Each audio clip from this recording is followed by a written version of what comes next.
बीमार रहती थी और मोटर वाइनिंग से हमारा गुजर बसर अच्छा नहीं चल रहा था। आर्थिक स्थिति बहुत अच्छी नहीं थी। कई बार दादी जी की दवाई लाने के लिए अगर पैसे लेने पड़ते थे, किसी से उधार मांगना पड़ता था। आर्थिक स्थिति बहुत अच्छी नहीं थी।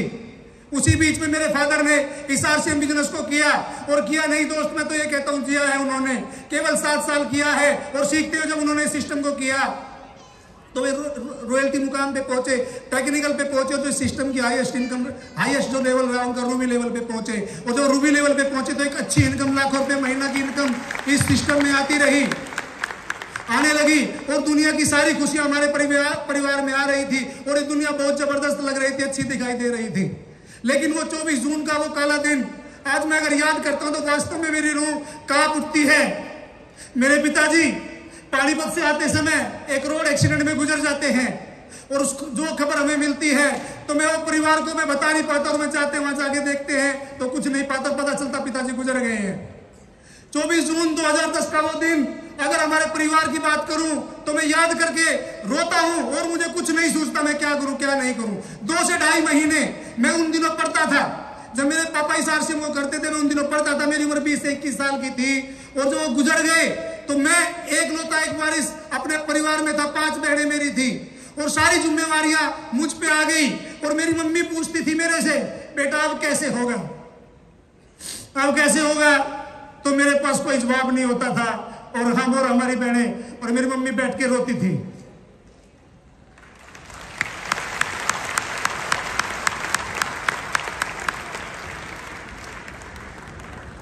केवल रोते थे बैठ करके, कुछ नहीं समझ आता था क्या होगा कैसे चलेगा।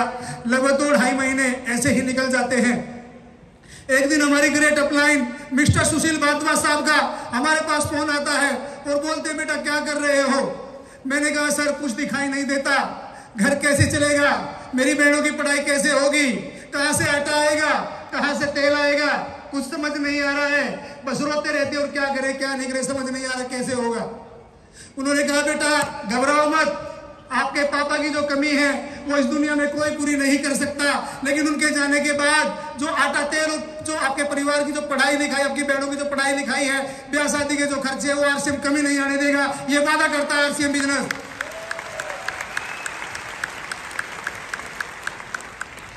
और तुम्हारे पापा कुछ ऐसा काम करके गए हैं कि अब भी लाखों रुपए महीना की इनकम आप लोगों के बैंक अकाउंट में आ रही है।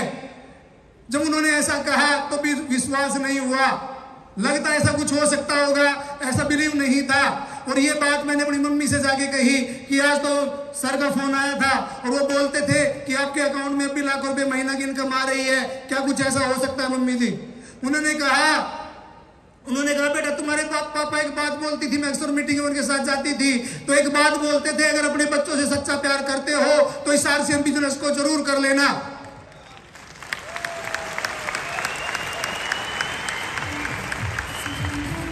इस आरसीएम को जरूर कर लेना। और उसके बाद उन्होंने कहा हो सकता है चलो कल जाके बैंक में देखते हैं, अगर ऐसा हुआ तो बहुत सारी समस्या और प्रॉब्लम जो परिवार में आ रही हैं, जो दिखाई दे रही है, दूर हो सकती है। एक दुख जरूर है कि तुम्हारे पापा नहीं है, बहुत बड़ा दुख है, लेकिन उसके बाद एक समस्या होती है, एक जिम्मेदार करने वाला चला जाता है, तो उस परिवार में एक बहुत बड़ी समस्या पैदा हो जाती है कि अब आपका क्या होगा। हम अगले दिन बैंक में जाते हैं। बैंक में जाने के बाद जैसे हम बैंक में एंटर करते हैं तो जो बैंक मैनेजर थे वो मेरे पापा के अच्छे दोस्त थे, और जैसे हम बैंक में घुसे तो बोलते बेटा आज पापा नहीं आए क्या? 2-2.5 महीने से पापा नहीं दिखाई दे रहे हैं। मैंने कहा सर जैसे वो ऐसा बोलते हैं मेरी मम्मी और हम रोने लगते हैं, समझ नहीं आता किन शब्दों में उनको बताए।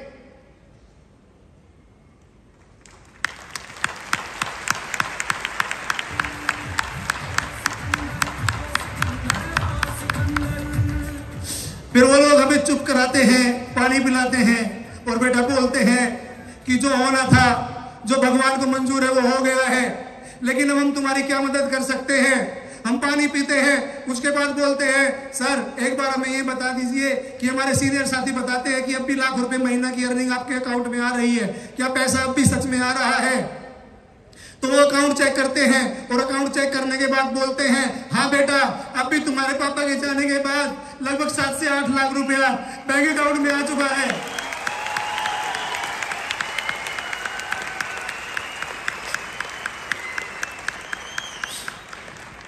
जब उन्होंने ऐसा कहा तो वास्तव में दोस्त मैं बता नहीं सकता, मेरे पास शब्द नहीं है कि दुनिया जो एकदम नरक लगने लगी थी, पता नहीं मैं कैसे अपनी बहनों की शादी कर पाऊंगा, कैसे मैं परिवार को चला पाऊंगा, दिखाई नहीं देता था, रूह कांप जाती थी। अगर मैं आज भी आरसीएम से अलग अपने आप को जुदा करता हूं तो मेरी रूह कांप जाती है कि जीवन कैसा होता।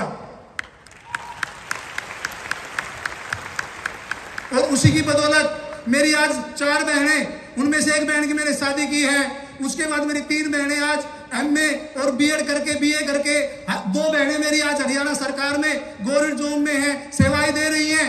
एक बहन जिसको मेरे पापा सपना देखते थे कि इस बच्ची को मैं प्लेयर बनाऊंगा, इस बच्ची को प्लेयर बनाऊंगा, उस समय मेरी बहन लगभग 4 से 5 साल की थी। लेकिन जैसे वो गुजरने के बाद मेरी बहन को मैंने कहा, जब वो प्लेयर थोड़ा गेम में आगे बढ़ी, थोड़ा उम्र बढ़ी, तो मैंने उसको गेम में डाला। और गेम में डालने के बाद जो गेम की जरूरत होती थी, जो पैसे की जरूरत होती थी, जो आरसीएम में दे रहा था, उसकी बदौलत आज मेरी वो बहन सीनियर नेशनल में गोल्ड मेडलिस्ट है।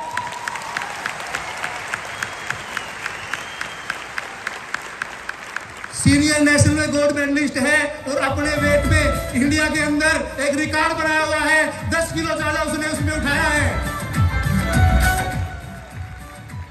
10 किलो ज्यादा उठा के अपना रिकॉर्ड बनाया हुआ है और एशिया में सिलेक्शन हो चुका है। और आज वो रेलवे में सीनियर टीडी की पोस्ट में अपनी सेवाएं दे रही है।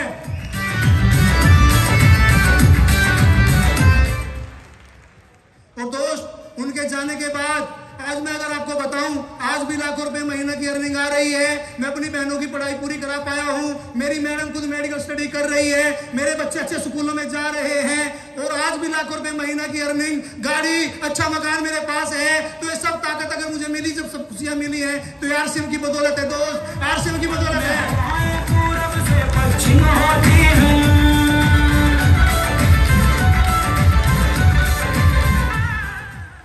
और वो सबक जो मुझे मेरे पिताजी के जाने के बाद याद आते हैं और समझ आते हैं, उस समय समझ नहीं आई थी कि इन शब्दों की वैल्यू क्या है। क्योंकि आपके परिवार में जो बच्चे हैं, जब आप अपने बच्चों को समझाते हैं या उन्हें कुछ बताने की कोशिश करते हैं, तो बच्चे समझते नहीं है, क्योंकि उन्हें दुनियादारी का ज्ञान नहीं होता। क्या उन शब्दों की वैल्यू है, क्या वो शब्द हैं, उनकी समझ उनके जाने के बाद आती है। मुझे भी समझ में आई जब वो बोलते थे, अगर आप अपने बच्चों से सच्चा प्यार करते हैं तो आरसीएम को जरूर कर लेना। मैं भी आप लोगों से वही बात कहता हूं, अगर आप अपने बच्चों से सच्चा प्यार करते हैं और कुछ करके जाना चाहते हैं तो इस आरसीएम को जरूर कर लेना। दोस्तों, बहुत बहुत धन्यवाद।